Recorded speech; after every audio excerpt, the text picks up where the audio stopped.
Rocket Ricky dominated the sport in the early 80s, won 2 championships. Then he got hurt, lost his factory ride, began a long, slow slide that bottomed out early in 1990. The memories come hard. Just, I'd gotten in trouble, with drinking. I got in trouble. I got pulled over on the way to a race and going to Pomona. And I just got detained by the law because I was drinking, so I had to, that was the night before the race. I still could have went to the race, but then after it happened, I didn't feel up to it, so I didn't go. I just didn't go. I just don't know why I didn't do it. It was real strange, because I knew I was really throwing away my career at that time. I was driving down the road going, what am I doing? I mean, I just couldn't believe it. Actually, bike owner Skip Eakin gave Ricky a second chance, and he responded by winning the Springfield Mile in May of '91. But then he was arrested again for driving while intoxicated, and Eakin dropped him. Ricky's battle with alcohol addiction was a textbook case. He was the last to know he had a problem.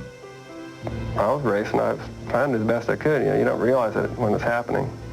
And you just, hell, I didn't know that I was, worrying everybody sick about what I was doing. But you just don't know when you're doing it. Graham soon found an ally in Johnny Goad, who acknowledged Ricky's drinking problem and gave him a ride anyway. Well, it was kind of, humorous at first. He said, as long as you don't show up drunk, just kidding around. But it was during that time was real hard. The rest of that year, I rode 9 races for him, and I wasn't doing that fantastic at all during that time. I was still drinking. And at San Jose Mile, when Johnny took me aside, he said, hey, I really, think you can, really, beat these guys. And he goes, and everybody says that you can. He goes, and I think you can. And he goes, and I want to do it with you. And that was the end of '91. And then that's when, then we went into the off season, and I was still going along, and it got to be about December, and then I just said, okay, that's it. I'm not gonna drink anymore. I just started getting serious. Part of Graham's motivation was the realization of what he had to lose. His fiancée was worn down by the struggle. Finally, the last straw, I just said, you know what?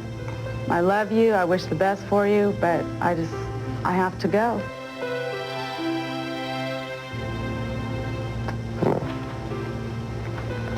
And she said, she was right there, with me to carry on if I wanted to, and if I wanted to keep doing what I was doing, that she was gone, so I'm always her. Drinking behind him, Graham has climbed steadily back to the peak of his profession. Winning has become routine, but beating the bottle was the victory that mattered most. Obviously, alcohol is very addictive, and it's not easy just to put the bottle down, and it's kind of hard to do, and I was going through a hard time, but then finally I just did it. I had to either go and get some help or something like that, which I didn't want to do, and or just do it myself. So I just did it. Indeed, he did. And one of the rewards came last night when Ricky tied the all-time record with his 4th consecutive Grand National victory. Welcome back to one of the all-time greats. More from Syracuse right after this.